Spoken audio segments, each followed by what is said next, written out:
شوہر سے طلاق طلب کرنے کا ایک عجیب و غریب واقعہ بیان کیا گیا ہے۔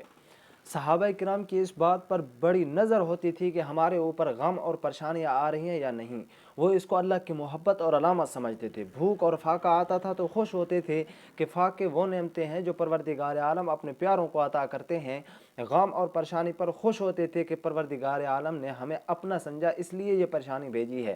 ایک صحابیہ کا واقعہ ہے کہ گھر کے اندر لیٹی ہوئی تھی، میاں نے کہا کہ مجھے پانی لا دیں۔ کہنے لگی کہ بہت اچھا۔ وہ گئے اور پانی کا پیالہ لے کر آ گئیں، مگر رات کا وقت تھا، میاں کو نیند آ گئی۔ اب یہ خدا کی بندی پانی کا پیالہ لے کر انتظار میں کھڑی رہیں، میاں کی آنکھ کھلے گی تو میں انہیں پانی کا پیالہ پیش کروں گی۔ جب صبح کا وقت ہونے لگا تو ان کی آنکھ کھلی، انہوں نے دیکھا کہ بیوی اب پانی کا پیالہ لے کر ان کے انتظار میں کھڑی ہیں۔ یہ دیکھ کر بہت خوش ہوئے، کہنے لگے اچھا، میں آپ سے اتنا خوش ہوں کہ تو آج جو بھی مطالبہ کرے گی میں تیرے اس مطالبے کو پورا کروں گی۔ تو اس نے کہا کہ آپ مجھے طلاق دے دیں۔ ٹھیک ہے، بیوی نے کہا مجھے طلاق دے دیں۔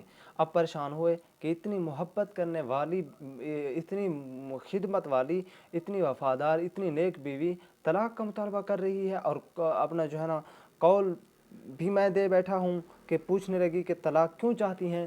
انہوں نے کہا کہ آپ نے خود ہی کہا کہ جو مطالبہ کرے گی میں پورا کروں گا، اب اپنے قول کو نبھائیے اور مجھے طلاق دے دیجئے۔ فرمانے لگے صبح کو ہم نبی صلی اللہ علیہ وسلم کے پاس جائیں گے اور اپنا مسئلہ پیش کریں گے۔ کہنے لگی بہت اچھا۔ فجر کی نماز کے بعد چل پڑے۔ ابھی راستے میں ہی جا رہے تھے کہ خامد کا پاؤں کسی روڑے سے اٹکا، وہ نیچے گر گئے، اس کے بدن سے خون نکلا۔ بیوی نے فوراً دوپٹہ پھاڑا اور اس کا زخم صاف کر کے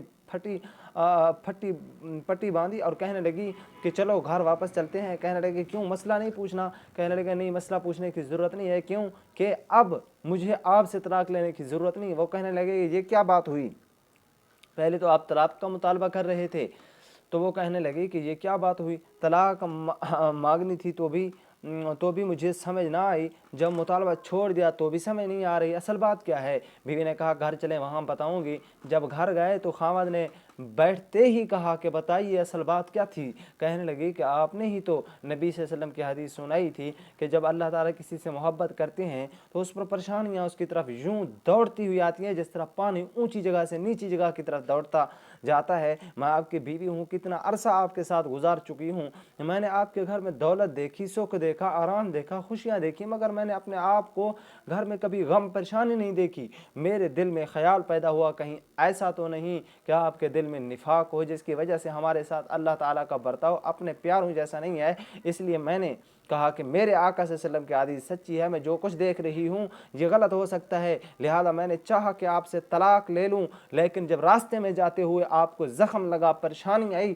تو میں نے فوراً سمجھ لیا کہ آپ کے ایمان میں کسی قسم کا شک نہیں کیا جا سکتا۔ اب میں ساری زندگی آپ کی بیوی بن کر آپ کی خدمت کروں گی۔ تو اس وجہ سے وہ پریشان ہوئی، کہیں ایسا نہ ہو کہ جو ہے نا ہمارے اوپر پریشانیاں نہیں آ رہی تو اللہ ہم سے ناراض نہ ہو جائے، اس وجہ سے وہ خوف زدہ ہوئیں۔ لیکن جب مصیبتیں آتی ہیں تو مصیبتوں سے گھبرانا نہیں ہے، اللہ پاک کا ہر حال میں شکر ادا کرنا چاہیے۔ اللہ پاک کو یہی کہنا چاہیے کہ الحمدللہ علی کل حال، یا اللہ ہر حال میں تیرا شکر ہے، ہم تجھ سے راضی ہیں، تو ہمارے اوپر راضی ہو جا۔ اللہ پاک ہمیں توفیق عمل نصیب فرمائے۔